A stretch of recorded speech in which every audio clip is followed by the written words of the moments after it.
Why do we believe that Pontius Pilate is up here?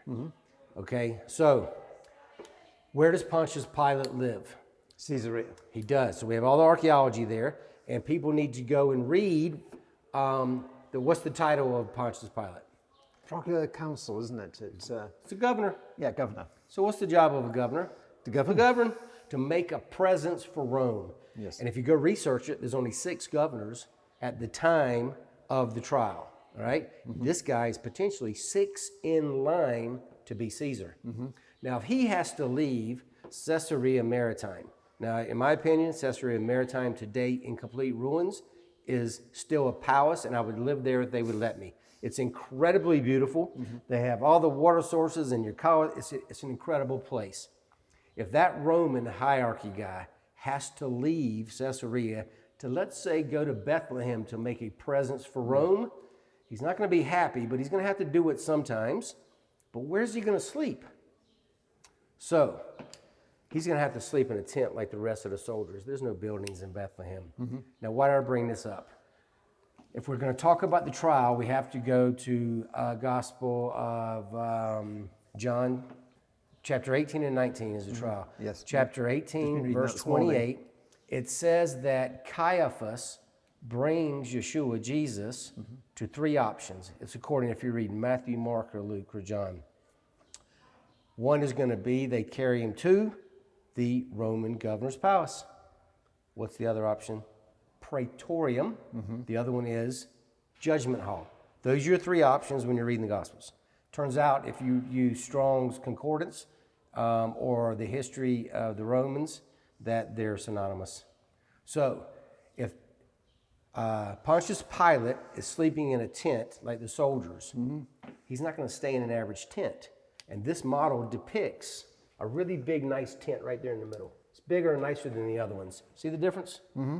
Guess what Roman definition of the really big, nice Roman governor's tent is? Definition number 1, Praetorium. Right. All right, most people don't know that because they don't go look it up. So that's the tent that the governor sleeps in. Now, when the governor comes to Jerusalem, this guy Pontius Pilate it's one of the most beautiful cities in the Roman Empire. Is he going to sleep in a tent? So what's Strong's definition number 2 for Praetorium? Roman governor's palace. They're synonymous. And where is the judgment hall going to be? It's going to be inside the palace. So to give people that are looking at the film a better understanding, this is about 7 football fields long, 700 meters, maybe 100 to 200 meters wide. This is a significant building. It's humongous. And people are going to go, yeah, but he controlled the soldiers. It's kind of like being the prime minister or the president. Yes, you can tell the soldiers what to do, but that's not your job. Your job is to run the country, all right? And the same with, Pax Romana. Exactly. The same with Pontius Pilate. There's going to be 2,000 or 3,000 soldiers in this humongous place, plus all the other people that would be running a palace. What the majority of the Christian world, the Catholics and Orthodox, they have Antonio's fortress. When you do the history on the building of that by Herod, the psychopath, great person, great builder, he built that and named it after Cleopatra and Mark Antonio, all right? They had that great love affair that they make movies about. And it was built to hold what's called a cohort, which is exactly 420 soldiers. Now, the question is, why do they think that that's where Pontius Pilate was? Well, they begin the Via Dolorosa, and don't get me wrong, I love the Catholics and Orthodox also. They come up, They're coming from Gethsemane through Lion's Gate, and they begin at station 1, 2, 3, called Ecce Homo, behold the man. That's where Pontius Pilate brings him out. But what's the problem with starting there? What does the scripture say? Well, first of all, it's outside the walls here of the city.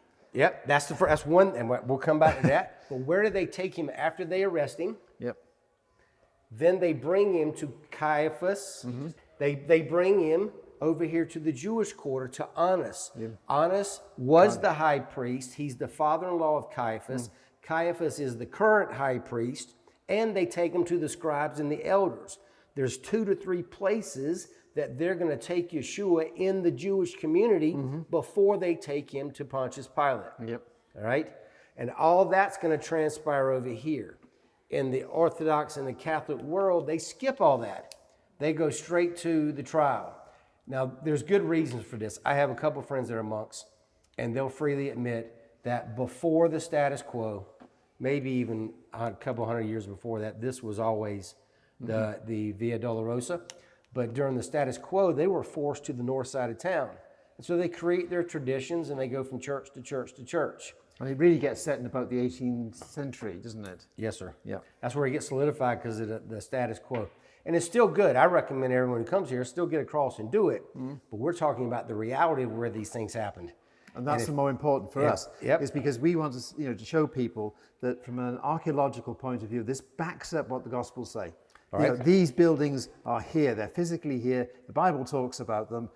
They're here. You can come and see them. We were yesterday in the Tower of David, and we actually saw part of the palace and filmed in there. Exactly. So we know that this is a physical building, and we know that this yard, as you just said, is a part of it.